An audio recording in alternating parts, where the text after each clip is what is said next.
Hello YouTube, TrinityTCG here to giving you one of my favorite deck profiles of Godpunk for the future card Buddyfight. It's a deck that I've played for the absolute longest. It's a deck that I'm very fond of. I've gotten tops in multiple Discord servers for friends who still play this game. Not too big events, but like I've gotten first, second place every time, pretty much. And I've been increasingly improving this variation of the deck.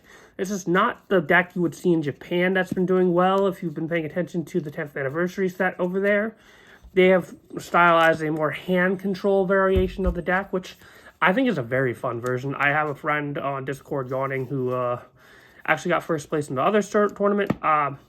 I took second. The only reason I took second is I got sick in the middle of that weekly tournament and I just couldn't do our match, which is really unfortunate because I really wanted to see which version was better.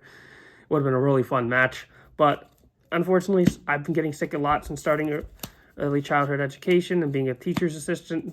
It just comes with the territory with working with younger kids. So, you know, there's germs and everything. But that being said, I've been enjoying it, and as well as I've been enjoying this deck profile. This is a more board breaker focused Yu-Gi-Oh version of Godpunk. This deck is designed to counter the meta and every matchup you can end up fighting into. And what's not countered in the main deck is actually in my sideboard, which I have extensively tested as well. So that being said, we have our flag Danger World, and our buddy is the Sky Seer Zeus. This is one of my favorite decks. It is extremely well tested. It can be a little bricky if you don't sequence your stuff correctly. But if you know what you're doing in the game, you should be just fine. With that being said, we'll get on with the deck profile. We start off by running 4 of the Buddy monster. Again, I don't run Future Card Buddyfight in most of the lists. The only decks I run it to are like really rogue decks that, like Oni Assassin, which that reminds me I am planning to put out a deck profile for that deck soon. Decks that really need that extra push to become even slightly relevant. And most of my decks follow the Future Card Buddyfight community ban list.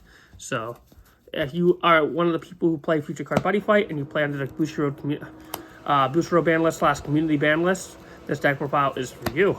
Anyway, here we go. We have 4 of this Brawl Zeus.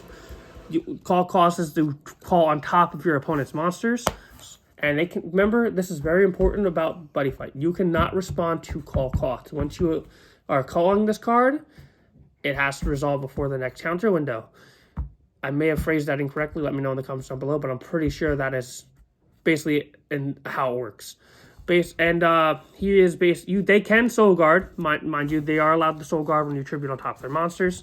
But he basically just calls on top of 2 cards in the field, and then when he attacks, your opponent puts a card from their hand to the gauge, and you draw a card. It's a really good card. He has double attack. Next, we run our original buddy. So I kind of go back and forth between a 3-3 split and a 3-2 split with the next 2 cards, but I found that I want him most of the time. We have the original Brawl Zeus. Its call cost is pay your opponent's gauge and their life and a call on top of monster. And if he hits, you deal 2 damage and I gain 2 life. Plunder. Basically another way to break the board. I run 2 copies of this Brawl Zeus. Now, you could go to 2 or 3. I think 2 is where I've settled on most of the time. There are lists where I try to drop the item to 2, and then it's basically what you prioritize searching, or hard drawing, like the item or this. This is what you want to, if you're going first. You want to take away all their gauge by calling this guy, and basically you're setting up your gauge so you can use your impact. Basically, he is pay 2 of you or your opponent's gauge, and you can play a total of each. So you can use your own gauge to summon him or your opponent's gauge. If you're going first, you're probably paying 2 of your opponent's gauge. And when he hits, when he attacks, you can drop one of your opponent's gauge and I gauge. And he has double attack. So it's a lot of size 2s. I'm pretty sure you know that the item is the bread and butter of this deck. Next, we run 3 copies of Thrasher Diepan. This card is 1 place. If you have another Godpunk on your field, you get your opponent 1 gauge. Aren't we nice? Giving your opponent some tax refunds. And then you get 2 gauge and draw a card. So you give them 1, you get 2, and then you steal it right back. Next, we have the best card in the deck. 4 copies of Goth Iris. She is pay 1 gauge. She's another card you want to do going first. She has this floodgate effect that doesn't normally come up, but can come up. She's pay 1 of your opponent's gauge. When she attacks, your opponent has 0 gauge, 1 gauge or less, I believe. Yeah, 1 gauge or less. You discard a card from their hand, or they drop a card from their hand. And basically, your opponent cannot call cards in the drop zone. Now, it has that like anti-Grand Blue effect. There's not a lot of cards that call from drop, but there are some decks that really can shut down. Next we run, this is a little greedy of me, but I run 2 copies of, I'm not even going to attempt to pronounce his name. I always get it wrong, and I call him Gonorrhea, and I know it's just horrible. I know that's not his name, but I run 2 copies of him. He's basically, if I do this, it's when I'm being really greedy to get Gauge out, and you got to be careful when you use him because you're not playing around loyalty. But if you do him and you don't get loyalty, you get extremely rewarded. He's also like a recursion card, so that's really nice. Next, I run 2 copies of Sheer Zeus. This is just a way to gain more life. It'll combo with our set item like Daipan, and he basically resets your opponent's gauge so you can keep extending. I like to do these 2 together. Again, be very careful if you ever go down that line. Make sure you're not just being overly greedy and it's something you absolutely need to do. I normally do that when I gauge my Brawl Zeuses and I need to overextend. And if I get loyalty, I get loyalty. But again, if you use him, be very careful about loyalty. If you know your opponent's on loyalty, be very careful. Otherwise, go ham. You will get amazing combos off that. And that is all for the monsters I'm playing. We'll now move on to the spells. I main deck double loyalty. Because again, if you're not main decking loyalty, you've already lost most matchups. I play 2 Grace because again, FTKs exist. You know, this deck is designed to survive and then break a board. So if I already broke their board before at their win con before they could play, I'm pretty much set up to win on my following turn. And that is it for the generics that I main deck. We'll now move on to the bread and butter spells. We have only 2 copies of Survival Yes. Now, you could definitely bump this up. I highly suggest it. But I'm kind of not sure what I want to drop. And I don't... It is a hard once per turn, and I cycle through pretty quickly. If I see 1, I'm pretty set. And I'd rather see every other card in this deck than see this, honestly. I can always search it out or something or hard draw it. Like, I could always get it off Top Jet Extortion or something like that. But yeah, we play 2 copies of this just because it's really good going first, and it's a good cycle draw card. It's not something I absolutely need to win. Unlike the next card, which is 3 copies of Battle Spirit Circle. Yes. This card is dumb. This card alone is why I don't like ever playing any of the tie cards when I'm testing. I will always say no Thailand cards because I don't think the Thailand cards are well designed at all. I mean, this game is already fundamentally broken as it is, but the Thailand cards, like the dual flags, basically take away the weaknesses of most decks. Like, you just give Danger World anything and you get an FTK strategy, because of this card in particular. Basically, let me double check it. I know it's basically you can take the damage becomes 0, and then like you can draw a card, you gain 3 life, and cards in your field, items on your field cannot be destroyed or leave the field by your opponent's card effects. Yeah, and then it gets 30,000 power and 2 critical, and the item can't be nullified if attacking. Yeah, this card is just stupid. And the next time you take damage from effect or battle, it becomes 0. This card is stupid. It makes your item basically, let me double check the stats on it. I believe it's 2 crit. Yep, it's basically a 5 crit, can't be nullified, 15 damage. Basically, it just decided to give Ball Burst Smasher to any Danger World item. Not exactly, but to an extent. Just an extremely powerful card. It also draws you a card when you do that. Next, we play the best card in the deck. Legend of the Strongest Top Fist. This is how we call on top of things during the opponent's turn. Kind of interrupt them. Be very careful about doing this, because I've lost games having this, and then my opponent summons the Thunder Empire version of Bot, and I can't use this card. Basically, you can pay 1 gauge and 1 life, counter call 2 different Godpunk monsters from the drop zone, I believe, of different sizes. Different sizes from your drop zone to separate area by paying their call costs. It's a once per turn, but basically it's extender we can use in the battle phase, and it's also a way to play defensively. Next, I run 2 copies of a card a lot of people don't play anymore, but I run it as a 2 of just because it does come up in a lot of matchups. I run it to basically get rid of soul decks that aren't protected, or pop cards that are not protected. That's not the only reason I run this. I run this to dodge attacks. Since the cast cost is destroy a Godpunk on your field and pay 1 gauge, I will use it sometimes as like a nullify to completely dodge an attack. And if I just so happen to get the other effect off, that's just a bonus on top. And it has very much come up. Now here's one thing I'm very not on about this current variation of the list. I'm only on 2 copies of Top Dead Extortion. Now, only 2 because we do run Daipan and Seer Xeris as other like versions that get gauge. And I'm on 2 Sheer Zeus because I don't want to search it. I'd rather hard draw it. But if you really wanted to run a 3rd copy of Top Dread, I'd probably drop that to 1 and run this at 3. Again, it is a once per turn. If I see it, I see it. And it is a searcher, and it does give the opponent a gauge. But I was running it at 3 a lot of the time, and I was seeing it way too much when I wanted to see like the next few spells, and it was really hurting my strategy. So I dropped it to 2, and it's been fine.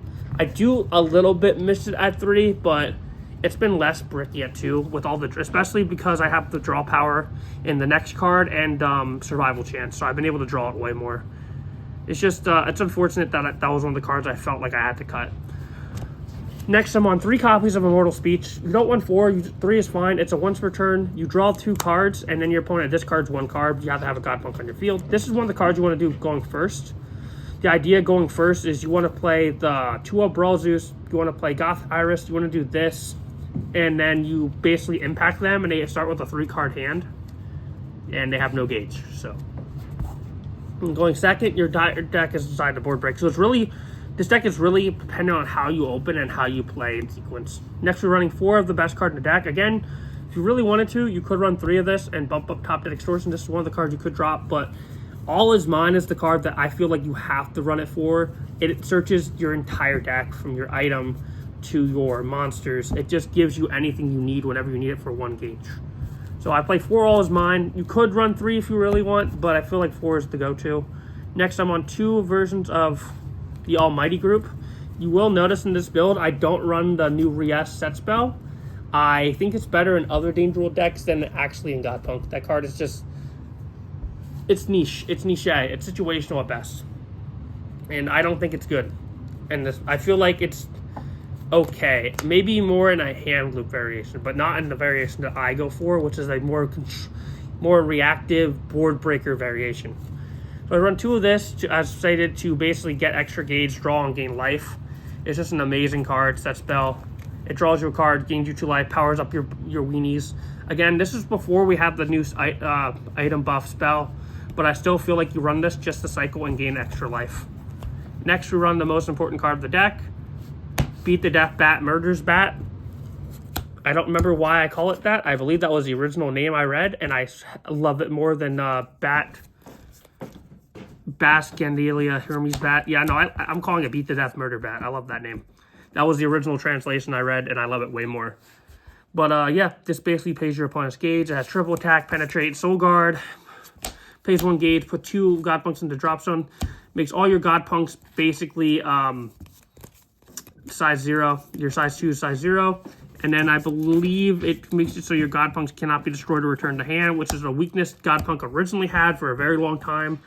We were one of the few decks that had no protection to pop. So this bat just fixed all that, and we get to have a full board of Brawl Zeus. Next, I run 2 impacts, which I'm really sold on lately with the new spell. Originally, I was running Top Jet Extortion, Top Fist Punishment with Swine for the longest time, but I didn't really feel like I had enough gauge half the time to use this until we got Survival Chance. So we're on 2 copies of, we'll put it sideways, of Absolute Power, something Extortion. It's hard to read upside down. Basically, you can pay 4 gauge. You can only cast this by a monster of Godpunk on field. Basically, deal 3 damage, gain 3 life. Your opponent, you draw 2 cards, and then they discard 2. They drop 2 cards, and then you end the final phase. It's just a really good card going first. So again, you kind of hit them with the Top Dread.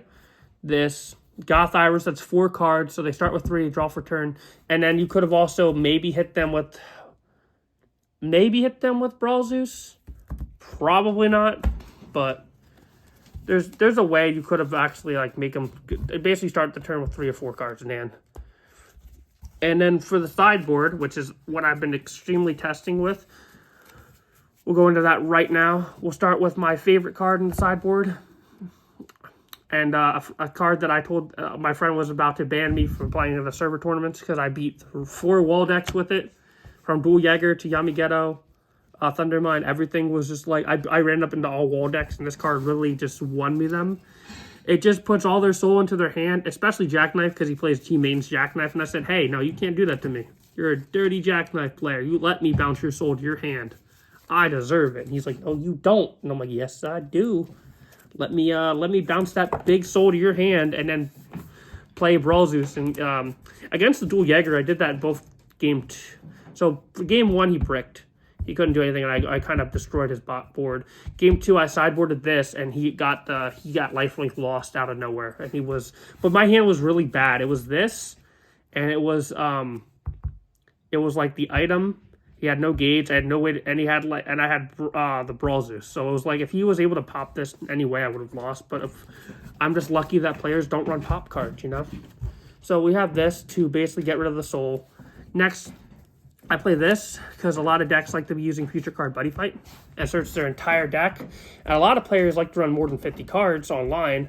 And as well, I don't think it's a great idea because you can definitely narrow down the stuff. This game is super hyper consistent. You don't really need to go over 50 all the time unless your deck absolutely decks itself out and is really bad to mill. Like certain decks, like what comes to mind is like Battle Buildings and Metabots. Those decks definitely want to go higher than 50 cards because you're soul charging so much and cycling so much. But yeah, 3 copies of her. She basically makes it so they check the top 5. At least I believe that's the right version. That should be. Is this the one I put it in? Yep. Basically stops them from searching their deck. Then I run 2 buddy blocks because I hate sword. We mostly, again, 2 of this because we side out loyalty in certain matchups. So 2 buddy blocks, pretty self-explanatory. I want to main board them, but I don't really need to. I sideboard them. And then 2 copies of Promise of Rainbow because anti-mill. We just shut down any mill deck. We fight Abigail. We hard draw that, and it's basically just over. They don't get the win. And that is it for the Future Card Buddyfight Godpunk all-around deck. This deck basically does everything in the kitchen sink. It's very how you open dependent, but if you play this deck right, you will win a lot of matches. It is my favorite control deck ever designed. It is the epitome of pay your taxes and get refunded. And I very much enjoy that deck. If you enjoyed the deck profile, leave a like, comment, subscribe, and I'll see you in the next video. Ciao!